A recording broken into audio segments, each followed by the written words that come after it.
Biden absolutely humiliated himself and, frankly, the country today. It's sad, touting an agenda, failing. And here's how former President Trump reacted. He did an interview earlier on the great one, Mark Levin's radio show. Take a listen.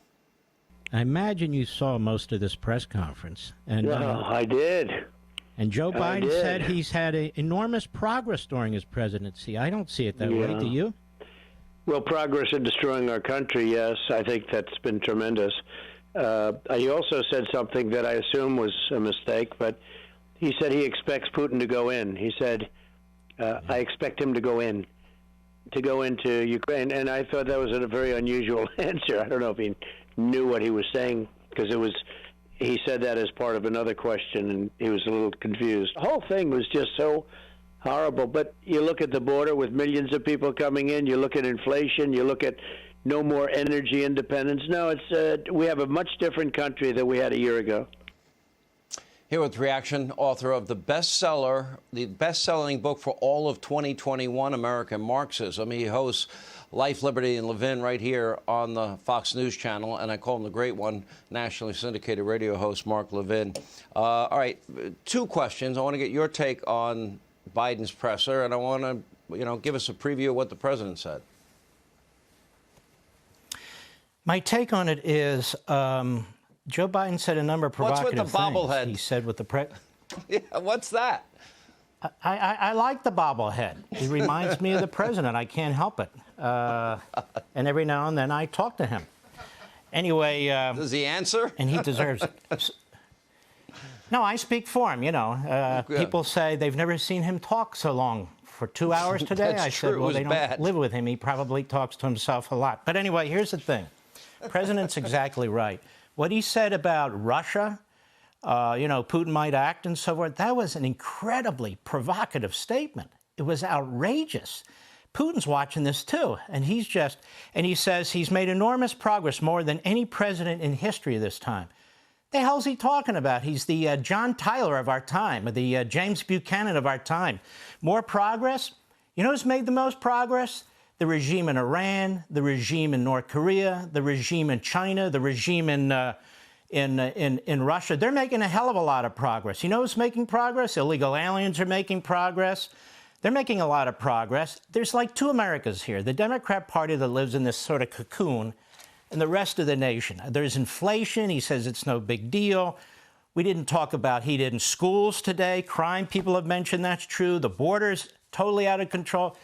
The issues that affect Americans across the board, he talks about, well, we voted to spend this, and we voted to spend this, and we passed this law, and we did this law, because that's how these clowns in the Democrat Party in Washington, D.C. think. You passed a law, so my life is better? No, that's not the way it worked. And he talked about other things. He seemed to suggest if the Democrats lose in the midterm election, then it's not legitimate. He was specifically asked, the upcoming election won't be fairly conducted, quote unquote, without passing the voting rights bill. This is not a voting rights bill. Can anybody tell me a single provision that actually protects voting rights? They keep talking about the Republicans don't want blacks to vote. This is poisonous, cancerous language. Tell me, where are all these people that can't vote? Where's the class action lawsuit that's been brought in federal court? Where are the lawsuits that have been brought under the 1965 Civil Rights Act for all these people who couldn't vote? You can vote. I'm going to tell you how to vote. You want me to do a public service announcement, Sean? Get off your ass on Election Day and go to the precinct and vote. There, I did it. So every election prior to this one has been illegitimate, you see. So the election of Barack Obama was illegitimate. And it's an amazing thing. Concha touched on it. Donald Trump brings up the election. Some of his supporters bring it up. Some of the Republican legislatures, they have real serious substantive issues.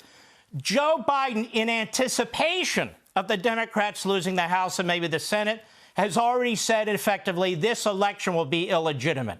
In 2016, they tried to depose a legitimately elected president. No commission on that with Russia collusion. The FBI, the intelligence agencies, the Democrat Party, Hillary Clinton, law firms, slip and fall lawyers, all involved in it. 2016, but you can't talk about 2020. Look, I think the president would be better off, and I really do, slamming away on Joe Biden and his agenda. Donald Trump had a fantastically successful presidency. in 4 years' time. This is one of the things that drives the left and the media nuts.